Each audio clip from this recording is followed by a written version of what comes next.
Just once. Just let her play once, and we'll disappear.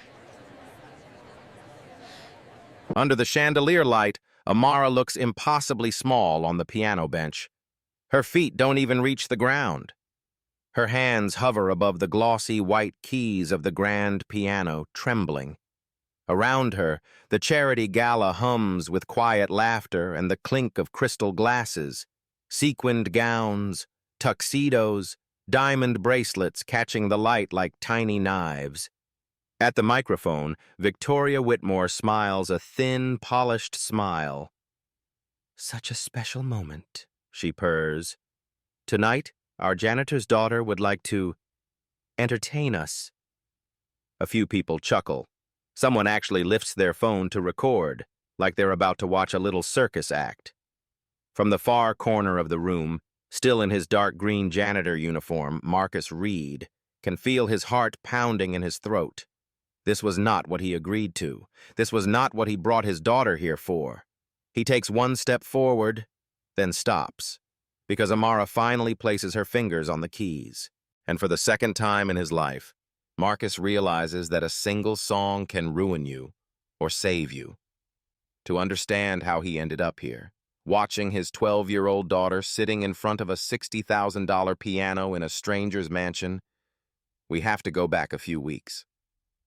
Back to the smell of bleach, the sound of vacuum cleaners, and a life built carefully around the one thing he swore he'd never touch again. Music. A few weeks earlier. The sun is barely up over San Francisco when Marcus locks their apartment door. The hallway light flickers. The building hums with old pipes and tired walls. "You got your lunch?" Marcus asks. Amara lifts her backpack. "Yeah." "You sure?" She gives him a look. "Yes, Dad." He nods, pretending he's not double-checking for the 5th time. "Okay. After school, you come straight to the bus stop. No wandering, no corner store. Deal?" "Yes, Dad." She rolls her eyes, but there's a little half-smile there. The one she got from her mother. They walk down the cracked steps together, the city still heavy with morning fog. Marcus's work boots squeak on the damp concrete. He pulls his jacket tighter, hands already dry from chemicals and soap before the day even begins. By 7, he's at the Whitmore estate in Pacific Heights. The gate alone looks more expensive than everything he owns combined. Wrought iron, clean lines, security cameras blinking red. "Morning, Marcus." Oliver, the event manager, holds the service entrance open with his elbow while balancing an armful of folders. "Morning," Marcus replies. He clocks in, grabs his cart, and starts his usual route. Hallway, kitchen, back patio, then the great room. The great room is where the rich live like in the movies. Marble floors, huge windows that show the bay like a painting. Art he doesn't understand and doesn't need to. But the thing he always sees first is the piano. A white grand piano near the tall windows, covered with a soft beige cloth. He never touches it. He cleans around it, careful, like it's an altar he's no longer allowed to approach.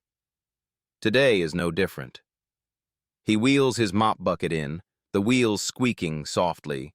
The smell of polish fills the room. He moves in practiced circles, knowing every corner, every reflection of light on the floor. As he mops, he hums under his breath.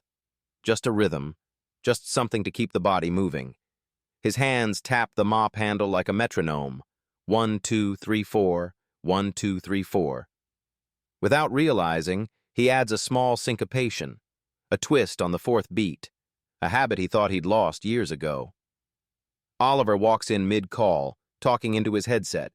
He stops, tilts his head. "You play?" Oliver mouths between words. Marcus startles, cutting off the rhythm. "Nah, man," he says quickly. "Just cleaning." Oliver shrugs and moves on, back into the whirlwind of schedules and caterers. Marcus keeps working. But for the next few minutes, he can't stop feeling it. The way his fingers had moved on the mop handle, like they remembered something his mind was trying to forget. At 3:30 that afternoon, school lets out.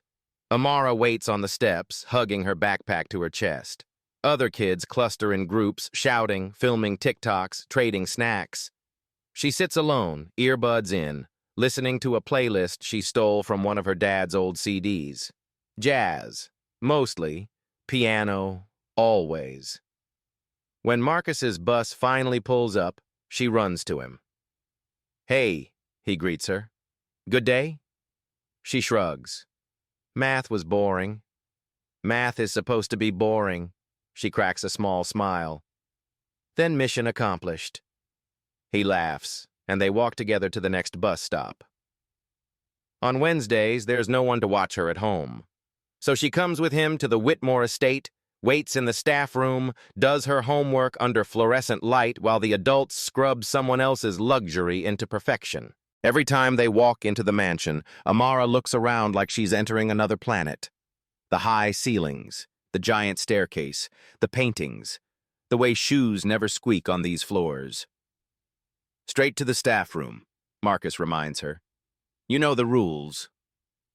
"I know," she says. But that day, as they pass the open doorway of the great room, she sees it.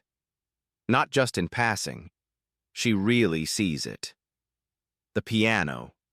The cover is halfway pulled back. Someone must have been tuning it earlier and forgotten to finish. For a second, she slows down. Her feet almost stop. Her chest tightens in a way she doesn't understand. "Amara," Marcus says sharply. "Let's go." She jumps. "Sorry." They walk on, but the image sticks. White keys glinting in the soft afternoon light. Bent lid. The shadow of the strings inside. It starts to follow her after that. Into her dreams. Into her doodles. Soon, the margins of her notebooks are filled with sloppy sketches of pianos.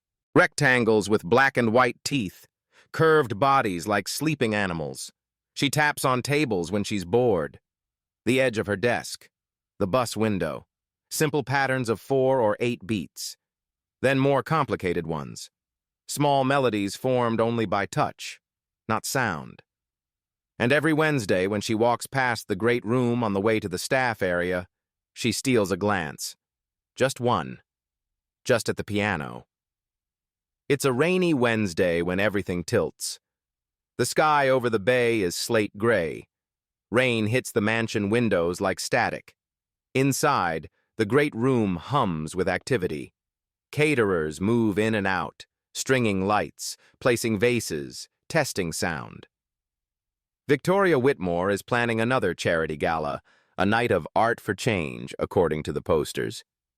Marcus is everywhere at once, wiping surfaces, moving chairs, getting yelled at by a sound technician because a cable isn't where it should be. "Amara," he says, dropping her in the staff lounge. "I need you to stay here today, okay? No wandering. There's too many people." "I get it," she says. "I'm not 5. He hesitates. "If you need anything, you ask Oliver. Not anyone else." "I know." He leaves, the door swinging shut behind him. She pulls out her homework, tries to focus, but the sound of commotion outside makes the walls feel too small. Laughter. Footsteps. The faint echo of a string quartet warming up.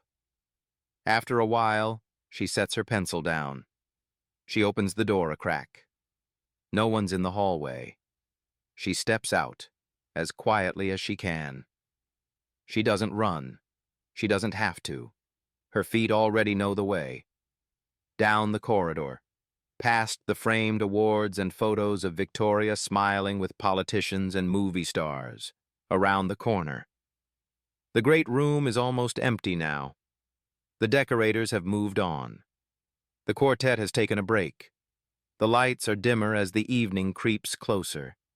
And the piano is standing there, uncovered, waiting. Amara walks in slowly, afraid her sneakers will squeak on the polished floor. They don't. She stops a couple of meters away from the instrument. Just looks. It's even more beautiful up close. The smooth white lacquer. The gold accents. The way its curves catch the light. She reaches out. Hovers. Pulls back. Her heart is beating too fast. In the hallway, a cart rolls by. Voices drift in, then fade away again. For a moment, the room is hers. She steps closer. Gently, as if touching something alive, she presses one key. A single note rings out, clear, bright. The sound moves through her body like a small burst of electricity. She hits another, then another. Her fingers don't know what they're doing. And yet, they do. She places both hands on the keys where it feels right, even though she has no training, no teacher, no sheet music. Then she plays. The melody comes in pieces at first, fragments, shapes she's never seen but somehow remembers. Her left hand finds a pattern, a slow, steady heartbeat in the lower keys. Her right hand begins to dance. She doesn't know the name of the piece. She's never heard it played in full. But Marcus has. He hears it before he sees her. He's halfway down the hallway, on his way to grab more cleaning supplies, when the sound cuts through the muffled chaos of preparation. He freezes. It can't be. The chord progression hits him like a memory he's been trying to drown for a decade. The pull between minor and major. The soft dissonance on the fourth bar. The exact tempo. He drops the rag in his hand. Walks faster. By the time he reaches the doorway of the great room, his chest hurts. Amara is there, back slightly hunched, fingers moving over the keys in a way that's raw, imperfect, but undeniably right.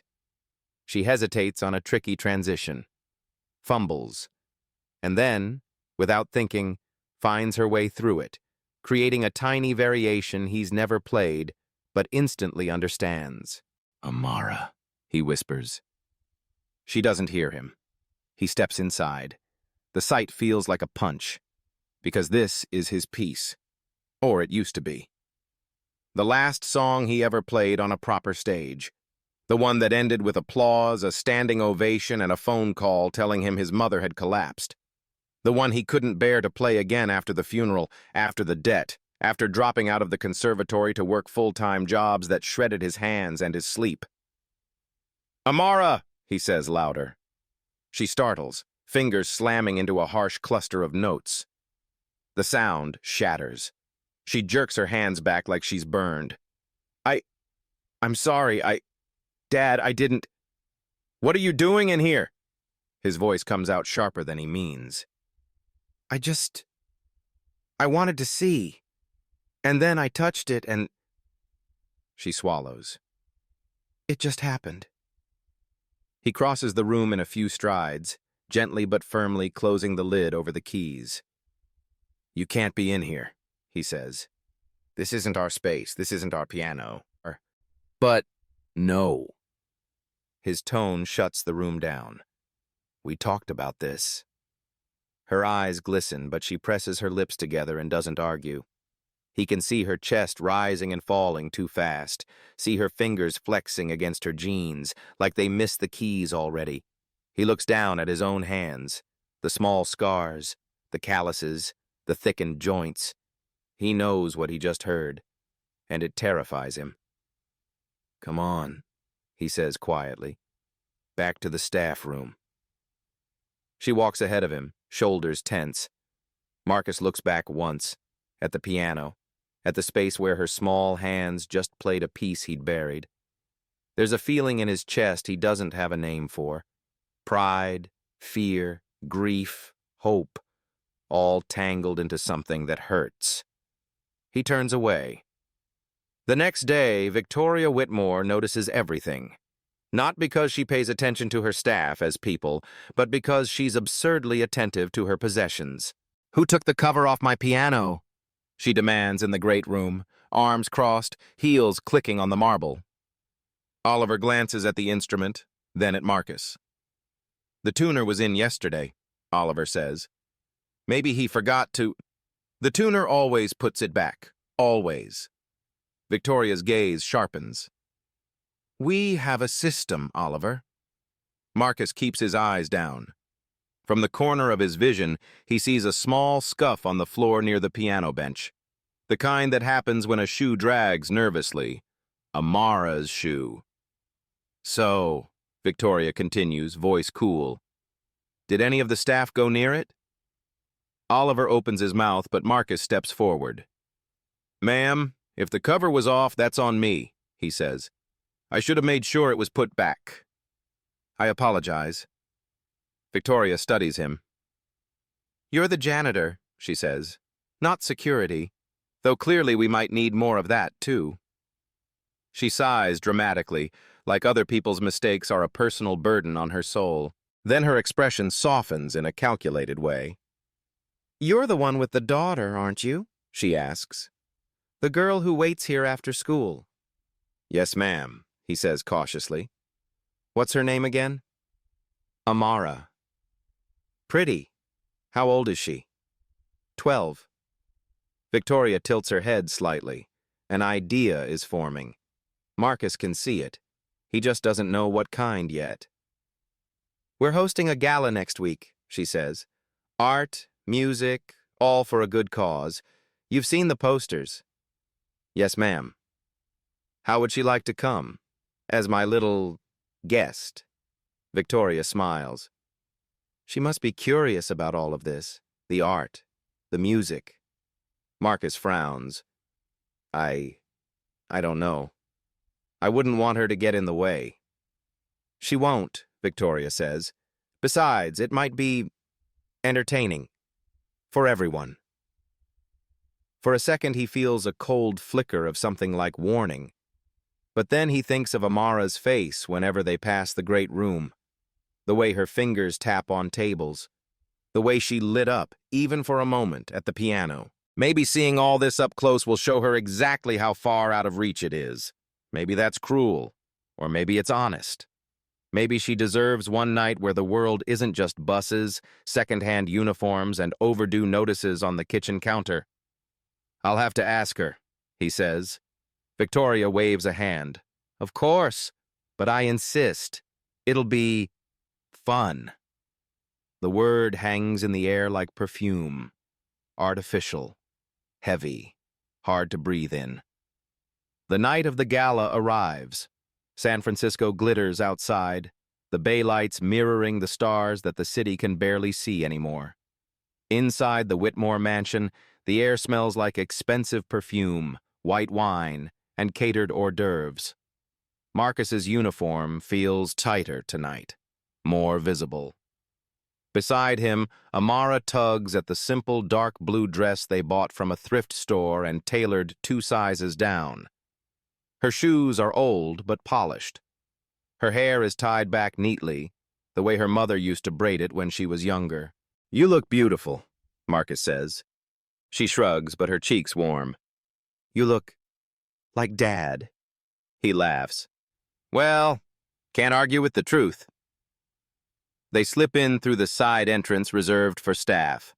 The front is reserved for donors, influencers, people with last names that open doors without knocking. From the moment they step into the great room, Amara is hit by color and sound. Huge paintings line the walls, abstract swirls of red and gold, portraits of people she's never heard of. Servers weave through the crowd with trays of little bites that look more like art than food. A string quartet plays in one corner, their bows moving in perfect coordination. The piano stands by the window, polished, gleaming. For a moment, Amara forgets everyone else exists. Stay close, okay? Marcus says quietly. I'll be working. You roam too far, someone's gonna have a problem. I'll be good, she replies, eyes still on the piano. He squeezes her shoulder. Then he disappears into the flow of staff, blending into the background like he's practiced for years. Amara stands alone for a few moments, trying not to look as out of place as she feels. People move past her in waves of silk and satin, barely noticing the small girl at the edge of the room. Their conversations drift over her head. Stock prices, vacation homes, art investments, charity as a nice branding angle. Amara, isn't it? The voice snaps her out of her daze. She turns. Victoria Whitmore is standing in front of her, flawless in a silver gown, a glass of champagne in one hand. "Yes, ma'am," Amara says quickly. Victoria gives her a practiced, camera-ready smile. "I'm so glad you could join us tonight," she says. "Having you here, it's sweet. Adds a real-world touch." "Thank you for inviting me," Amara murmurs. Victoria glances at the piano. "You like music?" she asks. Amara nods. "Yes, ma'am." "Do you play?" She hesitates. "A little." "On what? Keyboard? Old upright somewhere?" Victoria chuckles. "I'm guessing your dad doesn't have one of these lying around at home." She gestures toward the grand piano like it's a pet she's particularly fond of. "No, ma'am," Amara says softly. "Well." Victoria's eyes sparkle with something that makes Amara's stomach twist. "Tonight might be your lucky night." Before Amara can ask what she means, a man with a headset rushes up. "Mrs. Whitmore, we're ready for your speech in 5. "Perfect," she says. She pats Amara's shoulder lightly, the way someone might pat a dog. "Stay nearby, sweetheart." Then she's gone, swallowed by the crowd. Amara drifts to the edge of the room, near a column where she can watch without being watched too much. The string quartet finishes their piece. Polite applause ripples through the room, lights dim slightly. A spotlight finds Victoria as she steps onto the small stage near the center. "Good evening, everyone," she purrs into the microphone. "Thank you for joining us for this very special night of art, community, and change." Her speech flows on autopilot, words she's delivered 100 times in slightly different dresses at slightly different galas. Marcus listens from the back corner, near the service station. His eyes don't leave his daughter. She looks so small here, so breakable. "And as you all know," Victoria continues, "tonight isn't just about the paintings on the walls or the music we've commissioned. It's about stories, real stories, reminders of how art can touch even the humblest of lives." She pauses for effect, and stillness falls over the room. "And speaking of that," she says, her smile sharpening, "we have a little surprise for you." Something cold drops in Marcus's stomach. He takes a step forward. "Tonight, we're joined by someone very special," Victoria says. "She's not a prodigy from a conservatory. She's not from a famous family. She's the daughter of our very own janitor, Marcus Reed." A murmur slips through the crowd. A few heads turn, eyes sliding toward Marcus before they focus on Victoria again. Marcus feels every gaze like a weight on his chest. "Her name is Amara," Victoria goes on, "and she told me she loves music. So I thought, why not give her a moment under the lights? A chance to touch a grand piano most people like her will only ever see on TV." Soft laughter. Not loud, but there. Amara's throat tightens. She never told Victoria she wanted to be on stage. She never said any of this. A staff member gently touches her elbow. "That's you, sweetheart," he whispers. Her feet move before her brain can decide. She walks through the crowd feeling like she's moving underwater. Conversations pause as she passes. A few phones come up, recording. Some faces look amused, others sympathetic, a few genuinely curious. Marcus pushes his way closer, but every step feels like moving through cement. On stage, Victoria gestures toward the piano. "There it is," she coos. "Let's see what you can do, Amara." She steps aside, leaving the girl alone under the light. Amara lowers herself onto the bench. The piano looms in front of her, huge and impossibly bright. The keys blur for a second as her eyes sting. Her hands hover. She can feel her heart pounding through her fingertips. Behind her, someone whispers, "Poor kid. This is cruel." Another voice, "Relax, it's cute. It'll be charming." She searches the crowd, finds her father near the back. He looks like he's stopped breathing. Their eyes meet. He doesn't shout for her to get down. He doesn't shake his head. He just looks at her with something raw and open and terrified.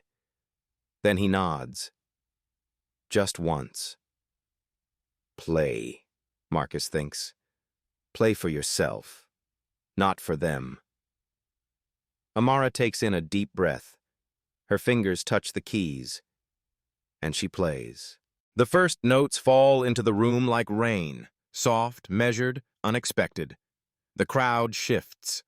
The murmur dies. This isn't the hesitant plinking they expected from a 12-year-old who's never had a lesson.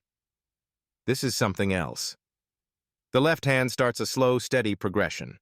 The same heartbeat Marcus heard in the great room days before. The right hand enters with the melody, uneven at first, then locking into place. Victoria's smile stiffens a little. Amara forgets the crowd faster than she thought possible. The light becomes heat on her shoulders. The room becomes a blur of shadow and color. There are only the keys, only the sound. She closes her eyes. The music is bigger than her. It rushes through her like a tide. She's not playing a piano in a mansion. She's inside something she doesn't know the name of yet. Halfway through, she stumbles on a run, a line of fast notes that her small hands can barely stretch to catch. For a split second, panic flares. Everything in her says stop. But something she's never heard in real life, only in late-night radio shows and broken recordings, whispers in her memory. Don't stop. Find another way. So she does. She bends the phrase, shifts a few notes, creates a tiny variation that wasn't in Marcus's original version but feels like it belongs. Marcus hears it. His eyes burn. It's his piece. But it's not. It's theirs now. A man in a sharp suit near the front lowers his glass slowly. "Who taught her?" he murmurs under his breath. Next to him, a woman shakes her head. "I don't know. But that's not... nothing." In a corner, Senator Grace Coleman watches with increasing focus. She's seen performances in halls around the world. She knows what training sounds like. This isn't training. This is raw, wild, brilliant. And it's being fed to a room that expected a joke. By the time Amara hits the last section, the room is completely silent.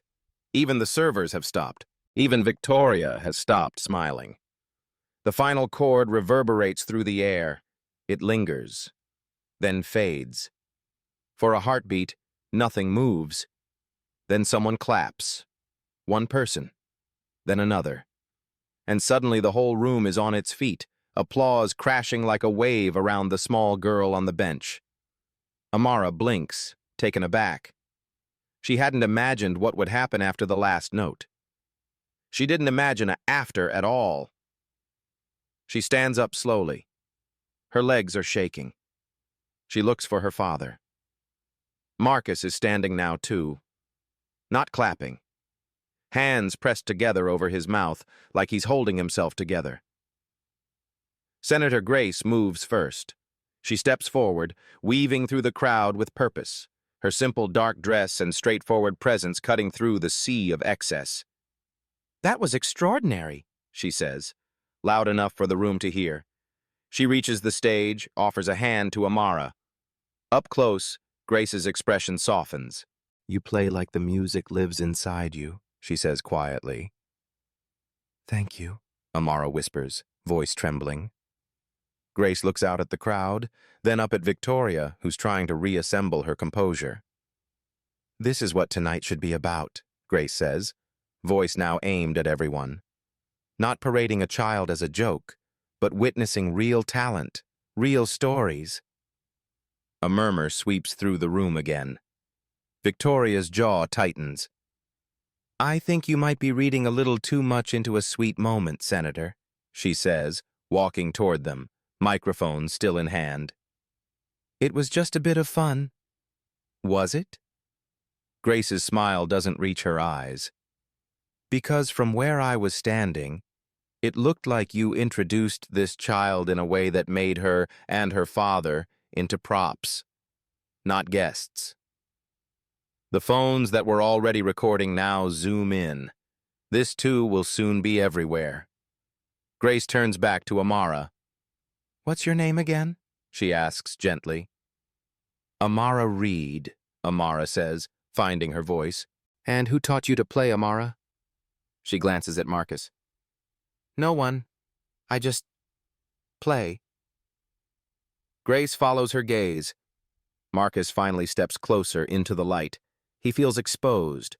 Strange, like the world he's carefully stayed under just flipped. Grace offers him her hand next. I'm Senator Grace Coleman, she says, and you must be her father. Yes, ma'am, he says. Marcus. She is extraordinary, Marcus. His throat tightens. Thank you. This city has a lot of things it's proud of, Grace says, glancing briefly at Victoria. But we don't always do a good job of making sure kids like your daughter get the chances they deserve. Victoria cuts in, her smile brittle. Senator, perhaps we can continue this conversation. No, Grace says calmly, still smiling. I think it's the perfect time. She turns back to the microphone. If any of you in this room tonight actually care about art for change, she emphasizes Victoria's slogan with pointed fingers in the air, then I'd like you to remember this name, Amara Reed, because I have a feeling we'll be hearing it again. The applause that follows is different from before. Less performance.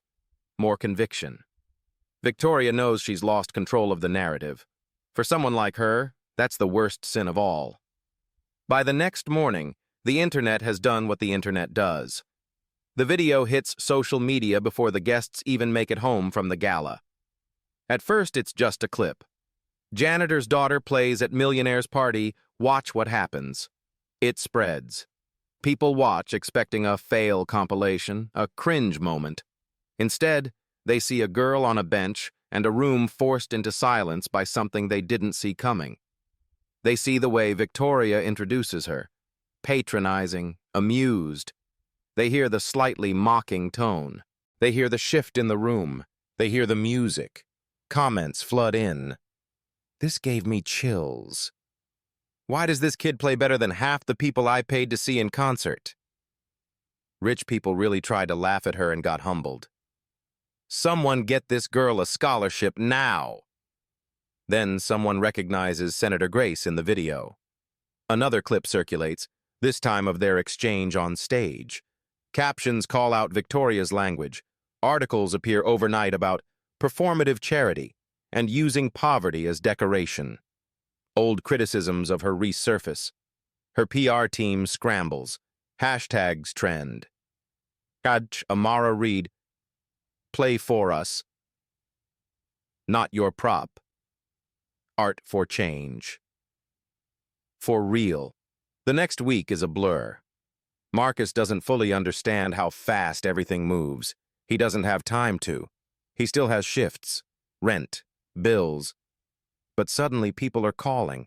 Journalists, bloggers, local TV, a non-profit he's never heard of, an old friend from his music school days, and Senator Grace. She asks to meet them in a quiet cafe, not an office, not in front of cameras. When they sit down, she looks at Amara first. I meant what I said, she begins. You're special. That doesn't mean your life will magically become easy.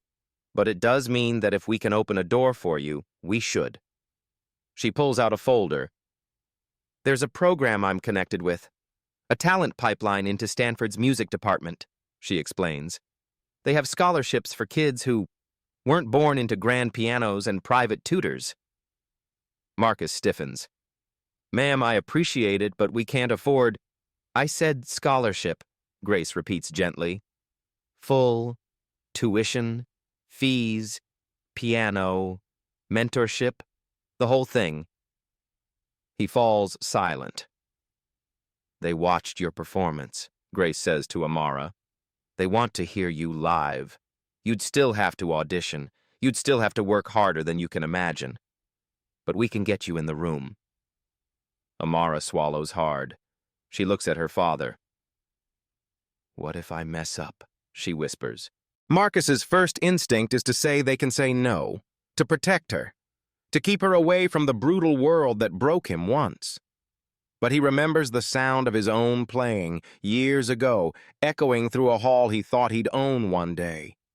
He remembers the moment he let that dream die without a fight, because life demanded something different. He looks at his daughter, at the way she taps her finger unconsciously on the table in patterns of 4, at the way her eyes glow when she's near anything that makes sound. If you mess up, he says slowly, you mess up, and then you play again. She blinks. He continues, voice steadier now.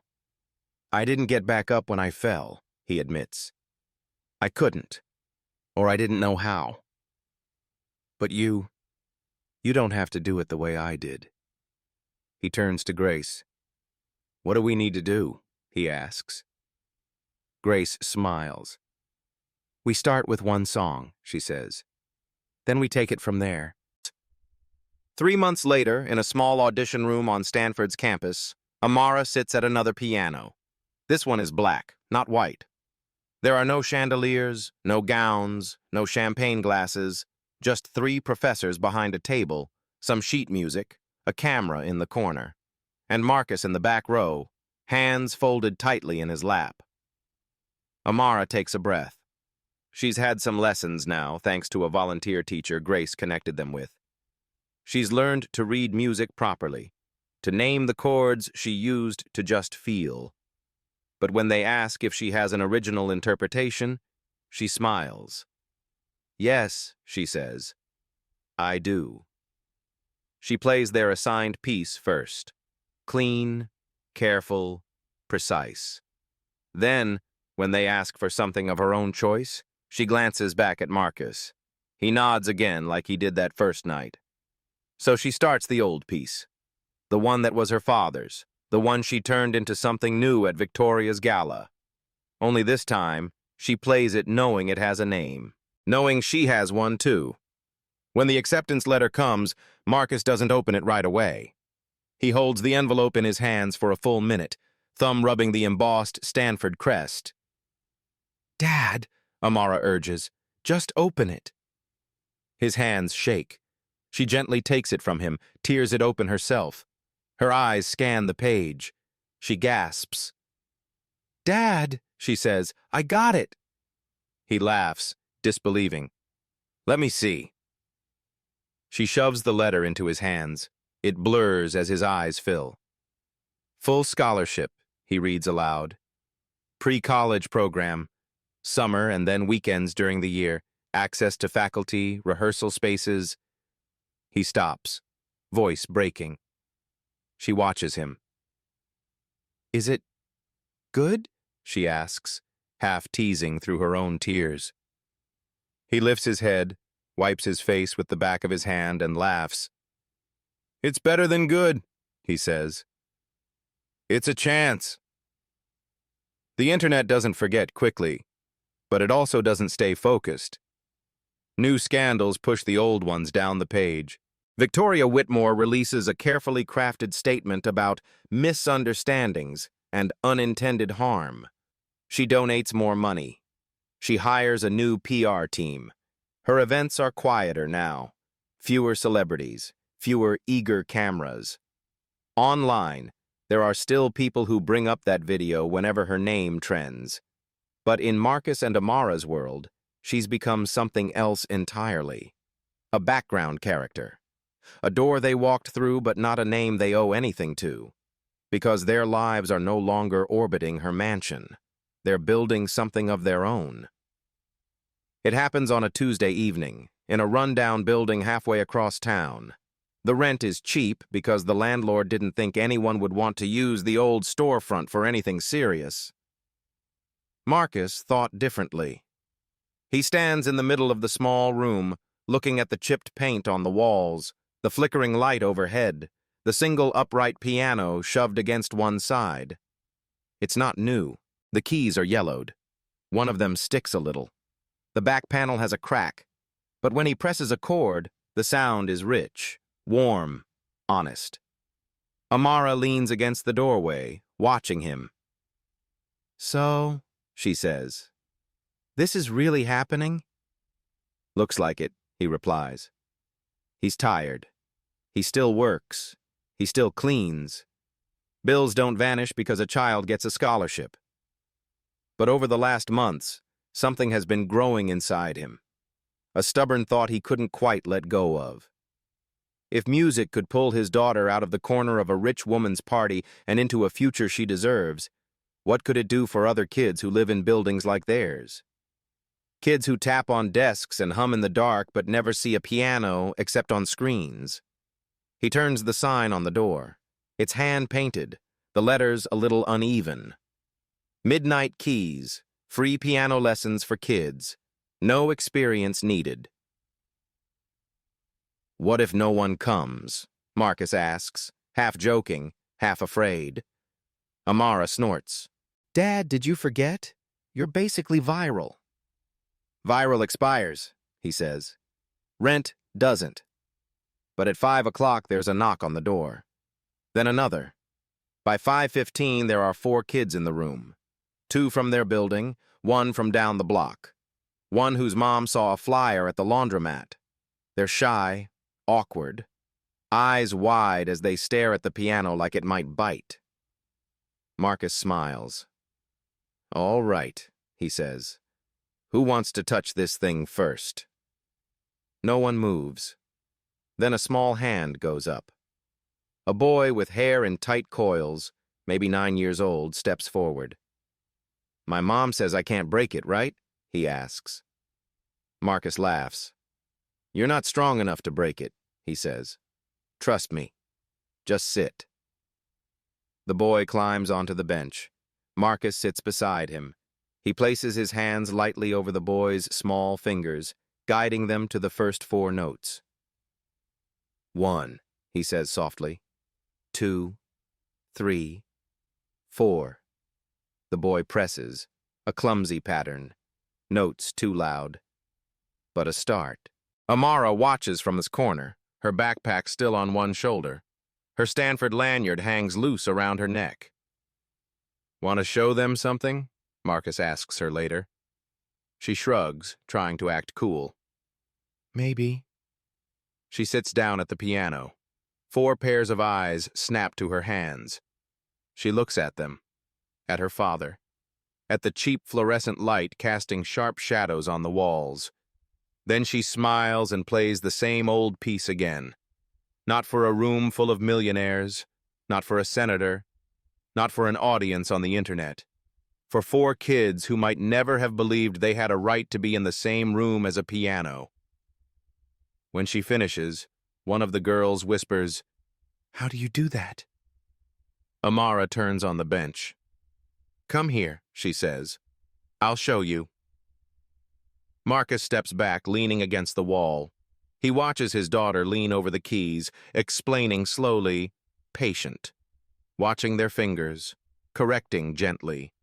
The upright piano's wood is scratched. The ceiling leaks when it rains. The heater rattles. But in this moment, the room feels full. Of sound, of possibility. He looks down at his hands. They're still rough, still scarred, still the hands of a man who cleans up after other people's lives.